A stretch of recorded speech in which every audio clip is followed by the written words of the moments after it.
नमस्कार दोस्तों, मैं महेश कनौजिया। जैसे कि आपको बता दूं, आज मीरा भाईंदर शहर जिला कांग्रेस कमेटी के बड़े नेता मुजफ्फर हुसैन द्वारा एक प्रेस कॉन्फ्रेंस का आयोजन किया गया था। इस प्रेस कॉन्फ्रेंस के माध्यम से उन्होंने 3 मुद्दे उठाए हैं। क्या है पूरा मामला, आइए हम आपको दिखाते हैं। आज आपके सामने पिछले एक दो पत्रकार परिषद में हमने अपनी लाड़की बहन के बारे में बताया था। आज आपको हमारे लाड़के बंधु भाव के बारे में बताएंगे जो आज की तारीख में आमदार है। दीप मिलन का उन्होंने बढ़िया कार्यक्रम किया, सबको बढ़िया एंटरटेनमेंट दिया, और वो एंटरटेनमेंट देते देते वो ये भूल गए कि वो कहीं ना कहीं हाईकोर्ट की अवहेलना कर रहे हैं। 2019 में जब वो पहली बार आमदार बने थे तो 2014 से लेकर 19 तक मुजफ्फर हुसैन के ऊपर टीका करने के लिए कुछ नहीं था, तो आओ जाओ उमराव हॉस्पिटल के ऊपर बोलते थे। वो सच बोलते थे, झूठ बोलते थे, वो उनको ही पता। मगर हमको ये लगता था कि झूठ बोलते हैं, समाज में लोगों को गलत बातें फैलाते हैं। और इसीलिए फिर आखिर में 2019 में मैंने आज तक कभी भी इस बात को मीडिया के सामने नहीं बताया, क्योंकि मेरी आदत नहीं है कि हर आदमी के बारे में उसको समाज के सामने नीचा दिखाया जाए। तो हमने हमेशा उस बात का, मर्यादा का पालन किया और कभी शहर को नहीं बताया कि Umrao institute of medical science research 2019 में अभी के जो आमदार है नरेंद्र मेहता, इनके ऊपर 25 करोड़ का डिफेमेशन का सूट हाईकोर्ट में डाला था। और वो सूट में इन्होंने जो कुछ गलतियां करी वो लिखा गया था, बताया गया था, और फिर कोर्ट के आदेश पर इनको वो सारी बातें जो झूठी बातें थी, जिसको मानते हैं नहीं मानते वो अलग बात है, मगर कोर्ट के आदेश पे उनको सारे वीडियोस पोस्ट फेसबुक इंस्टाग्राम और जहां जहां इन्होंने पोस्ट किया था इनको निकालना पड़ा। वो केस आज भी पेंडिंग है, 25 करोड़ का डिफेमेशन का सूट आज भी पेंडिंग है, और हाईकोर्ट का वो सूट नंबर है 946 of 2019, notice of motion number 2089 of 2019, in suit L number 946 of 2019, justice A.K. Menon ji, इन्होंने जो इंट्रीम ऑर्डर उसमें जो दिया उसका पैरा नंबर 3 मैं आपको पढ़ के सुनाता हूँ ताकि आगे की बात आप लोगों को और स्पष्ट रूप से समझ में आएगी। It is further submitted that in view of the statement made in paragraph number 4, no further statements will be made by him, nor will he authorize any person to make statements or offer comments and the subject matter of the suit hereafter till the disposal of the suit statement is accepted. Justice A.K. Menon ji, ये high court का आदेश 2019 बातें उस दिन उन्होंने platform पे करी उनके दिवाली मिलन के दिन। वो एक कंटेम्प्ट होता है हाईकोर्ट के निर्देश, कंटेम्प्ट। तो हमने हाईकोर्ट में इनके ऊपर एक कंटेम्प्ट पिटीशन कल फाइल करी है, जिसका लॉजिंग नंबर है 36944 of 2025, notice of motion L number 2089 of 2025, in suit number 246 of 2022। ये नोटिस ऑफ मोशन और ये कंटेम्प्ट पिटीशन हमने नरेंद्र मेहता MLA उनके ऊपर फाइल करी है। जो उन्होंने कंटेम्प्ट हाईकोर्ट का किया है, सिर्फ उन्होंने कंटेम्प्ट ही नहीं किया तो उनको बाय डिफॉल्ट, आप जब एक लेजिस्लेचर होते हो या कॉर्पोरेटर होते हो तो बाय डिफॉल्ट आपको लॉ मालूम है, इस तरह का प्रावधान और इस तरह की बातें समझ में आती है, क्योंकि आप कायदा बनाने वाले हो तो आपको कायदे की मालूमात होती है। लीगल मेडिकल केसेस क्या होते हैं इसकी जानकारी उनको शायद होगी, नहीं होगी तो उनको मैं आपके माध्यम से बताना चाहता हूँ कि किसी भी पेशेंट का डेटा, नाम या उसको क्या तकलीफ बीमारी हुई है, आप किसी भी पब्लिक फोरम पे नहीं भाषण में बोल सकते। ये लीगल मेडिकल केसेस होते हैं, मेडिकल लीगल केस जिसे कहा जाता है, ये पेशेंट की प्राइवेसी मेंटेन करने का काम है। जो उन्होंने उस दिन ये कहा कि मैंने डेटा मंगाया, ये बात एक्सेप्ट किया उन्होंने कि उन्होंने डेटा मंगाया।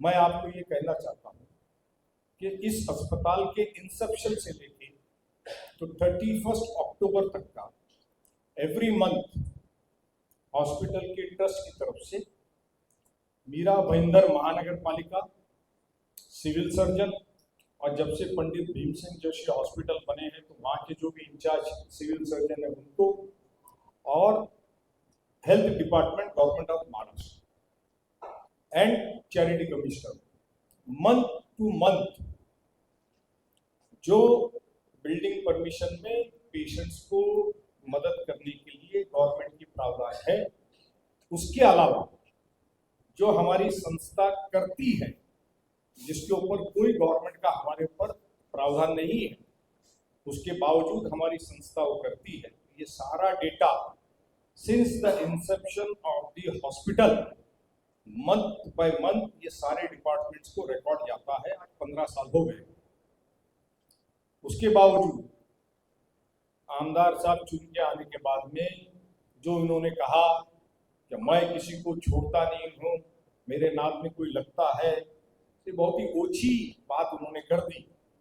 इतनी छोटी लेवल पे जाके उन्होंने बात कर दी। तो उन्होंने एक लेटर दिया कॉर्पोरेशन से लेटर आया संस्था को। संस्था जो हर महीने डेटा देती है उसके बावजूद फिर से हमने सारा डेटा दिया।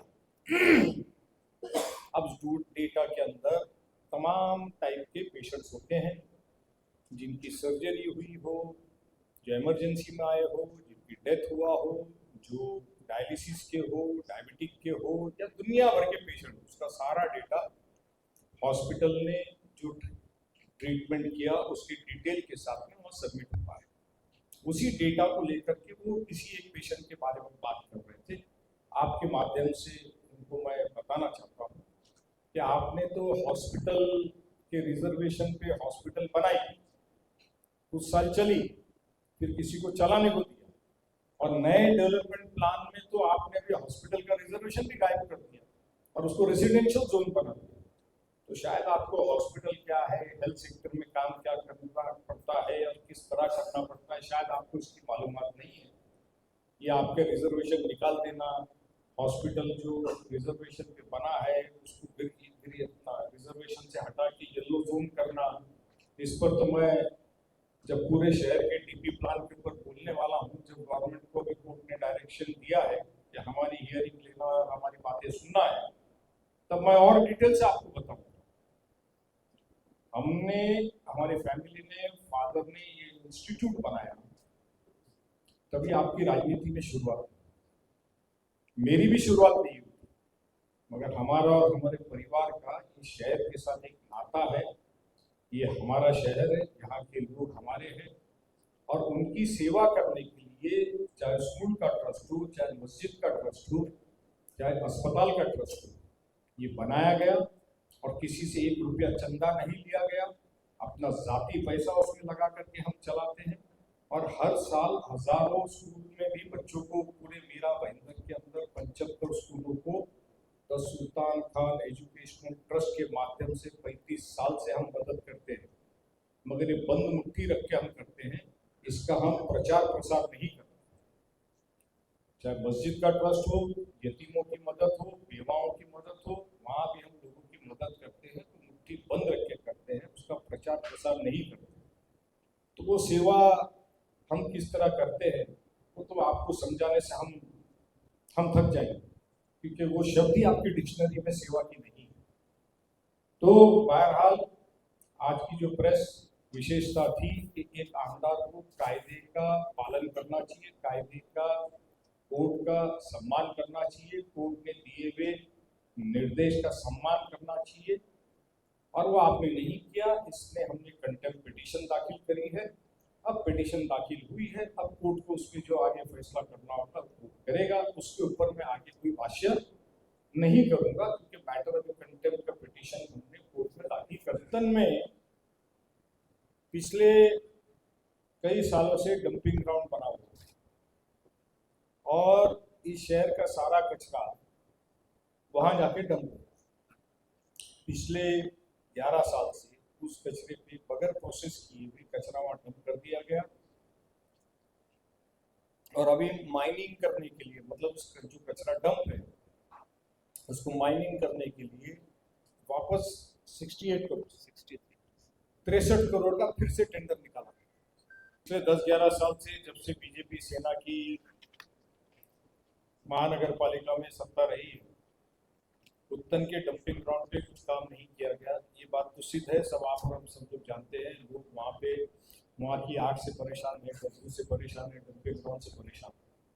अभी जो 800 करोड़ रुपए का टेंडर दिया गया, बीजेपी और शिवसेना के राज्य में दिया गया है, इलेक्टेड बॉडी है नहीं है वो इम्पोर्टेंट नहीं है, क्योंकि इतना बड़ा जब टेंडर देते हैं तो सरकार लेवल से निर्णय होता है। ये ग्लोबल वाले को और एक कोणार्क वाले को टेंडर दिया, यही कॉन्ट्रैक्टर्स महाराष्ट्र के अन्य महापालिका में जब जाते हैं टेंडर लेते हैं तो वहां पे 5,400 रुपया प्रति मेट्रिक टन का रेट है। कितना? 5,400। और यही ठेकेदार मीरा भाईंदर में काम करते हैं 10,000 रुपये मेट्रिक टन। यह है भ्रष्टाचार, यह है भ्रष्टाचार। 800 करोड़ रुपए का टेंडर 5 साल के लिए, 1 साल का 160 करोड़ रुपया, 500 मेट्रिक टन कचरा पर डे, और इसमें 50 लाख रुपए का सिर्फ शहर में कचरा उठाने का काम, 45 से 50 लाख रुपए का। 5,400 रुपया यही कंपनियों का टेंडर। आप महाराष्ट्र में गूगल कर लीजिए, आरटीआई में इंफॉर्मेशन निकाल लीजिए तो आपको मिल जाएगी कि यही कंपनीज ने 5,400 रुपया मेट्रिक टन में टेंडर लिया हुआ है अन्य महापालिकाओं में, और मीरा भाईंदर में 10,000 रुपया मेट्रिक टन। यह है भ्रष्टाचार। माइनिंग का काम के लिए 63 करोड़ रुपए का नक्की किया गया है। 18 महीने में काम पूरा होगा, इस तरह का टेंडर डॉक्यूमेंट है। 6 महीना 3 महीना बरसात का छोड़ करके 10 लाख मेट्रिक टन 18 महीने, तो कितनी मशीनें लगनी चाहिए उधर, और कितनी लगी है, कितना घंटा काम चलना चाहिए और कितना घंटा चल रहा है, ये भी जाकर के आप लोग देख सकते हैं। ये भी एक प्रश्न चिन्ह उपस्थित करता है कि ये हमेशा टेंडर निकाला जाता है, उसके बाद में कंपनियां गायब हो जाती है, टेंडर के पैसे दे दिए जाते हैं। ये उत्तन वासियों की तो समस्या है, मगर शहर के नागरिक के हाउस टैक्स का पैसा इसमें जा रहा है। अगर जनता को इस बात की भी चिंता नहीं है कि हमारा टैक्स का पैसा जा रहा है, परेशानी भले उत्तन वाले की है। शहर आपका साफ किया जा रहा है, वार्ड नंबर 1 हो, वार्ड नंबर 2 हो, वार्ड नंबर 23 हो, वार्ड नंबर 13 हो, वार्ड नंबर 14 हो, वार्ड नंबर 3 हो, 2 हो, वहां अगर आप चले जाइए तो कचरे का भंडार लगा हुआ है। जिसको 800 करोड़ रुपया आप लोग दे रहे हो, रोज का 50 लाख रुपया दे रहे हो, वहां का कचरा उठाया नहीं जाता, और पालक मंत्री, संपर्क मंत्री का जनता दरबार लगा करके लोगों की दिशाहीन करने का काम, दिशा भूल करने का काम किया जाता है। क्योंकि जय ठाकुर वहां जाते हैं, उमेश यादव वहां जाते हैं और झोपड़पट्टियों का कचरा दिखाते हैं, वार्ड नंबर 23 राय मोरवा मुर्दा के वहां का कचरा दिखाते हैं, तो लोगों की दिशा भूल करने के लिए कि ये सॉल्ट बैन की जगह है, वो अभी हम सरकार से फॉरेस्ट लैंड मांग रहे हैं। सॉल्ट बैन की जगह, फॉरेस्ट की जगह आप मांग रहे हो तो कचरा डंप कैसे उठा? यहाँ बात हो रही है कचरा उठाने की, तो कचरा उठाते नहीं हो, लेकिन लोगों की दिशा भूल करने का, क्योंकि कांग्रेस वाले वीडियो बना के डाल रहे हैं, तो लोगों की दिशा भूल करने की और मीडिया को प्रेस बातमी दे देने की, तो मीडिया को भी लगता है चलो अच्छा है, अपने को सॉल्ट बैन की जगह मिलेगी, फॉरेस्ट की जगह मिलेगी तो प्रश्न सॉल्व होएगा। मुद्दा वो नहीं था जय ठाकुर का वीडियो बना के डालने का, मुद्दा ये था कि 800 करोड़ का टेंडर है, 50 लाख रुपया रोज का है, फिर इन शहरों के इन इलाकों से कचरा क्यों नहीं उठाएगा, ये मुद्दा था। वहां संडास बाथरूम बनाइए नगर पालिका ने, आप महापौर रह चुके हो, उसके बाद में गीता जैन भी महापौर रह चुकी है, आप आमदार रह चुके हो, फिर गीता जैन आमदार रह चुकी है, फिर आप आमदार बने हो, सरकार तुम्हारी है राज्य में और केंद्र में, तो 10 साल के बाद याद आया क्या कि फॉरेस्ट की सॉइल बैन की जगह अपने को लेना चाहिए? 11 साल के बाद याद आया, नगर पालिका का चुनाव लगा तो याद आया, और कितने दिन और याद रहेगा, ये सवाल है। शहर में चल रहे हैं महिंदर वेस्ट में स्टेशन के पास इलीगल पार्किंग का मुद्दा है, जो सॉल्ट पैन की जगह पे है। सॉल्ट पैन का ओनर चाहे कोई भी होगा, वहां पे शहर में इस तरह से कई पार्किंग के स्लॉट्स चलते हैं जहां महानगर पालिका ने परमिशन दी, टेंडर निकाला। हमारा कहना सिंपल है, किसी व्यक्ति के खिलाफ नहीं, चाहे वो हेमंत शाह हो और कोई लोग हो, उनके खिलाफ नहीं है।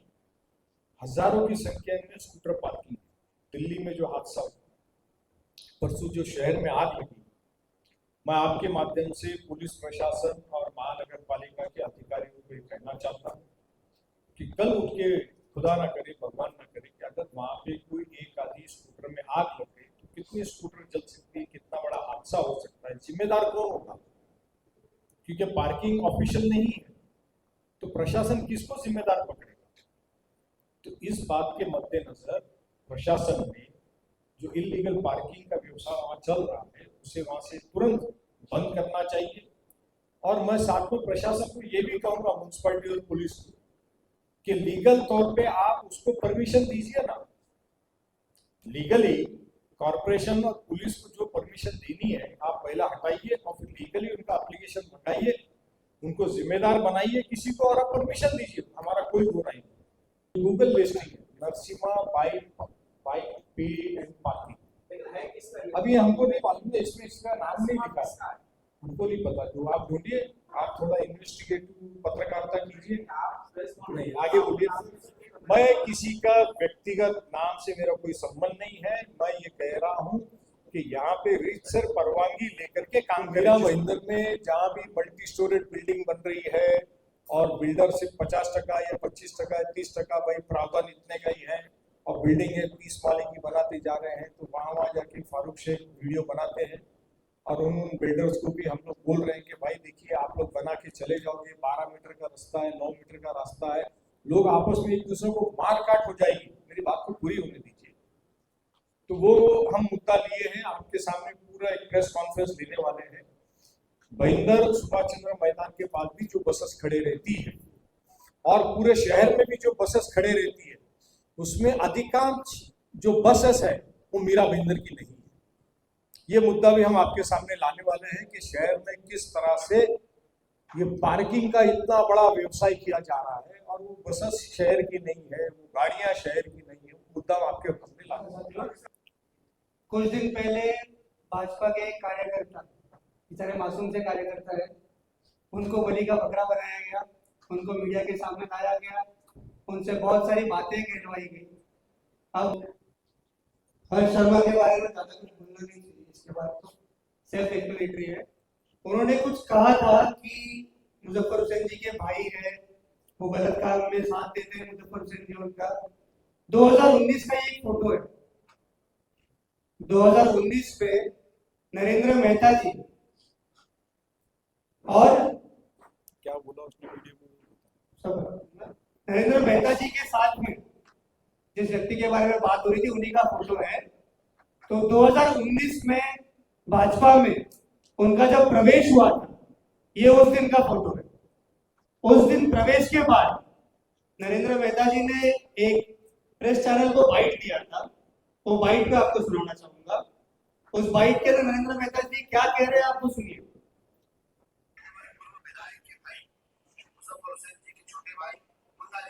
अपने आप में एक समाज सेवक है, शांति प्रिय समाज सेवक है, वो एक हाथ से काम करते तो दूसरे हाथ को पता नहीं चलते, इसलिए हमेशा लाइब्रेरी बने। आज मैंने हमारे काम को सम्मानित किया, हमारे काम को संवारा और आज भारतीय जनता पार्टी में प्रवेश कर रहे हैं। ये मेरी बहुत बड़ी उपलब्धि है, मेरे कार्य की उपलब्धि है कि जो कुछ मैंने इतने साल में शेयर किया है, तो ये भी एक कहीं ना कहीं उसका मुझे फल मिला है कि ज्यादा से ज्यादा लोग भाजपा से जुड़ रहे हैं। बहुत सारे लोग जुड़े, लेकिन जब मुद्दा नहीं जुड़े अपने भाई को छोड़ के, तो ये अपने आप में एक काम की तारीफ और जिस तरह से प्रगति कर रहा है ये सभी जानने लगे। तो मैं मुद्दा जी को ढेर सारी बधाई देता हूँ।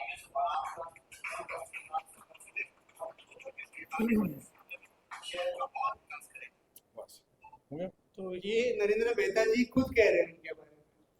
तो तो नरेंद्र मेहता जी का शायद वीडियो उनके कार्यकर्ता नहीं देखते हैं, नहीं तो अगर देख रहे होते तो उनको पता होता था कि उन्हें क्या बोलना चाहिए और क्या नहीं बोलना चाहिए। क्या नरेंद्र मेहता जी खुद सोच समझ के नहीं बात करते तो क्या ही बात करेंगे? हाँ, अच्छा, कार्यकर्ताओं ने देखे थे, आपको बताया तो अच्छी बात है, हमें तो नहीं पता था। धन्यवाद, जय हिंद, जय भारत। अब ये जूना वीडियो, उसमें नरेंद्र मेहता जी ने कहा कि मेरे भाई मुझे छोड़ करके, तो देखिए मेरे भाई का मेरा ताल्लुका तो पूरे शहर के हर आदमी को, मगर फिर भी आप लोग के माध्यम से फिर से दोहरा देता हूँ, 1995 से मेरे और मेरे भाई का कोई ताल्लुका नहीं है, ना आर्थिक, ना सामाजिक, ना पारिवारिक। और 2004 के बाद में मेरे फादर ने भी उनको अपने यहाँ से पूरा बेदखल कर दिया, क्योंकि उनकी जो काम करने की शैली है वह घर परिवार में किसी को पसंद नहीं आती। मैं आपके माध्यम से सिर्फ इतना कहना चाहूँगा कि उसका मेरा कोई भी आर्थिक, सामाजिक, व्यवसायिक कोई संबंध आज भी नहीं है। और किसी ने भी ये हर्ष शर्मा के वीडियो को देख करके गाफिल होकर के, गफलत में आकर के कि भाई ये मेरा भाई है और उसके साथ कोई व्यवहार अगर